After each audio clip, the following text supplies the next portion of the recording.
Hello, pilots. Let's talk about team play. What are the advantages of aircraft flights? How do you find and create them? How do you talk to other players? And which aircraft make the most effective setups? One question at a time.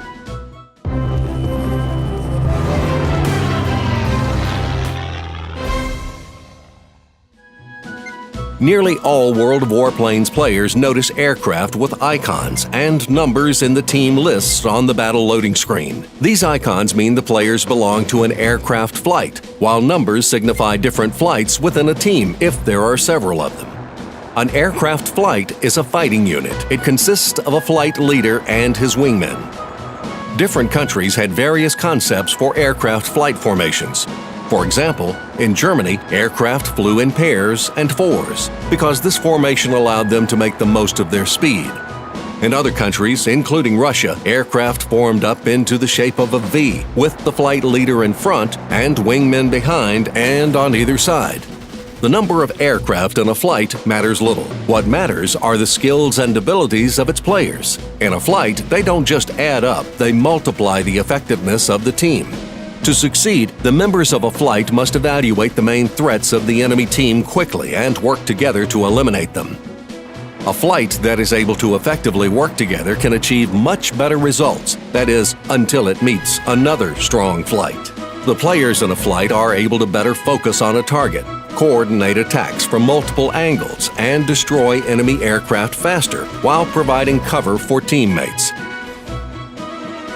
This allows a flight to be very effective in random battles, which leads to more experience, credits, and better statistics.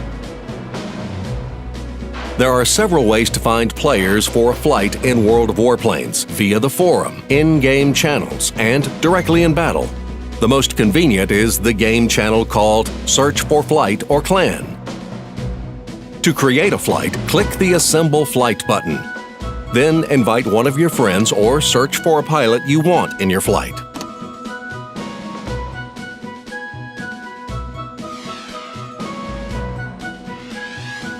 When playing in a flight, it is very important to quickly communicate with other players while keeping your hands on the controls at the same time. You can communicate with your wingmen using voice chat. It can be enabled in the settings menu. Effective communication in a flight is clear, concise, and specific, so use voice chat. It allows for optimal teamwork between players in the flight. Don't forget to designate the targets you're attacking. They can be marked with the T key or F3 by default. This will prove to be very handy.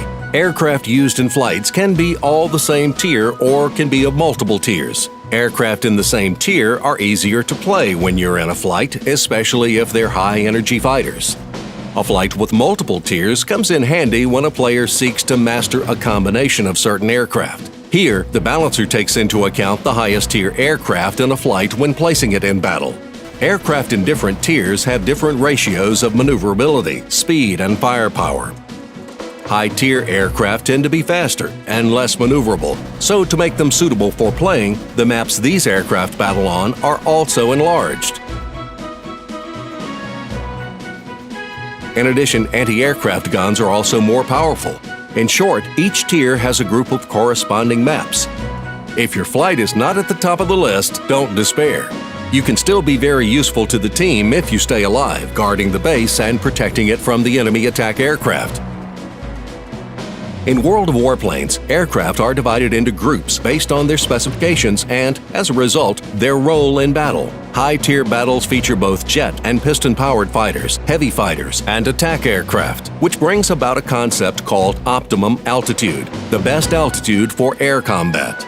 Jet-powered, piston-powered, and attack aircraft have their own optimal altitude, so a flight can be divided into those fighting on the same altitude and those fighting at different altitudes. Flights with aircraft having the same optimum altitude may look like this: 3 heavy fighters, a fighter and 2 heavy fighters, or 2 fighters and 1 heavy fighter, where fighters perform best at high altitude.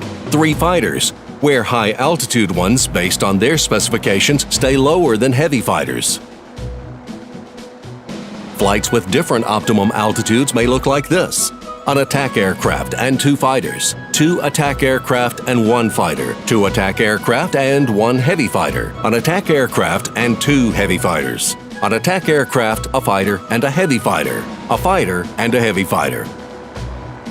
A flight with only one optimum altitude has the best chance at coordination, mutual support, and cohesion during battle. Such a flight can display some great dogfighting and boom and zoom skills. A flight with multiple optimum altitudes is more interesting in terms of strategy, especially at higher tiers, where teamwork and support are even more important. In high tiers, players should also move along one flank, with players at higher altitude covering those below. If a flight meets a single enemy aircraft, 2 fighters should engage it, with the attack aircraft continuing on undetected.